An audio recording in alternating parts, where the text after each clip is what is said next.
तो और शिनोबीस कैसे हो? What is up? तो आज की वीडियो में आपको बताऊंगा कि ओत्सुकी क्लैन कौन है, कहाँ से आई है और वो अर्थ पर ही क्यों अटैक करते हैं हर बार। So without wasting any time let's roll the intro.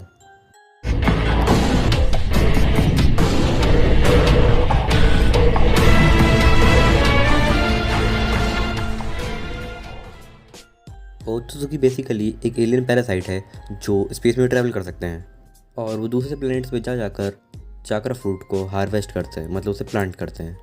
और इसे करने के लिए वो टेंटेल्स की मदद लेते हैं, मतलब कि वो टेंटेल्स को एज आ सीड यूज़ करते हैं।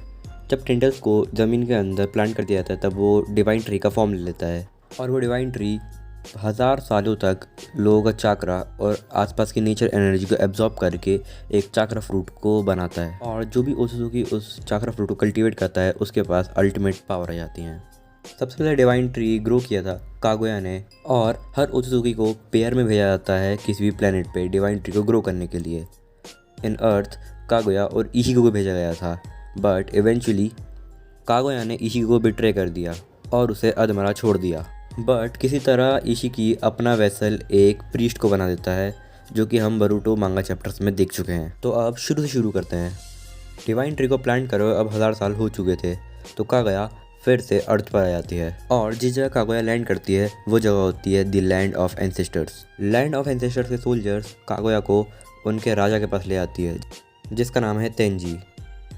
कागुया बिना किसी सोल्जर्स को छुए उन्हें अनकॉन्शियस कर देती है, मतलब बेहोश कर देती है। फिर कागुया इसके बाद तेंजी के साथ ही रहने लग जाती है। But after some time the land of खा और द लैंड ऑफ एंसेस्टर्स में कुछ कॉन्फ्लिक्ट्स हो जाते हैं। तेंजी एक समझदार राजा था, तो उसने इस लड़ाई को रोकने के लिए कहा वो किसी को भी एग्जीक्यूट करने को तैयार है, मतलब मारने के लिए तैयार है जो भी इस वॉर को बढ़ाएगा। इसके बाद द लैंड ऑफ खा के किंग को पता चलता है कि तेंजी के साथ एक ऐसी लड़की रह रही है जिसके पास इनक्रेडिबल पावर है। तो लैंड ऑफ खा का किंग कहता है कि कागुया को किडनैप करके लाओ, but Kaguya is way more powerful then they imagine. Kaguya उन सारे सोल्जर्स को एक ही ब्लो में ख़त्म कर देती है। And as Tenji promises, the land of खा और द लैंड ऑफ एंसेस्टर के सोल्जर्स सब कागुया को मारने के लिए उसके पीछे लग जाते हैं। कागुया अपनी एक हेल्पर की हेल्प से वहाँ से भागने में कामयाब हो जाती है, बट फिर भी वो सोल्जर्स उन्हें ढूंढ लेते हैं।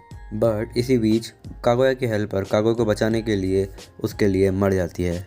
इसके बाद कागुया सीधे डिवाइन ट्री के पास जाती है और चाक्रा फ्रूट को कल्टीवेट कर लेती है। इसके बाद कागुया के फोरहेड पर एक रेने शारिंगन अपीयर होती है।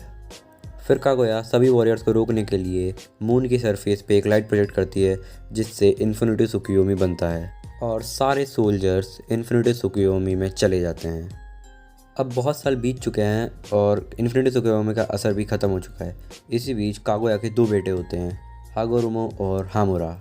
चाक्रा फ्रूट की जो पावर है वो कागुया, हामुरा और हागोरुमो के बीच में डिवाइड हो चुकी है।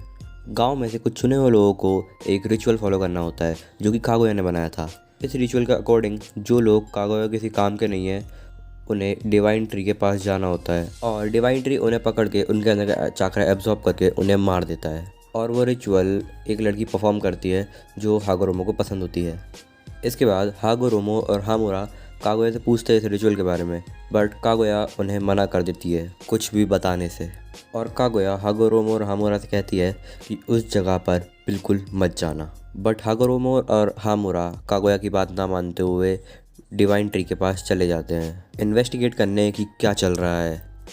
इसके बाद इन्हें पता चलता है द गर्ल वॉज डेड और यहाँ सारे गांव वालों की लाशें पड़ी हैं जो इस रिचुअल को परफॉर्म करना है। इसके बाद हागोरुमो गामेमारू से कहता है सेज मोड को सिखाने के लिए।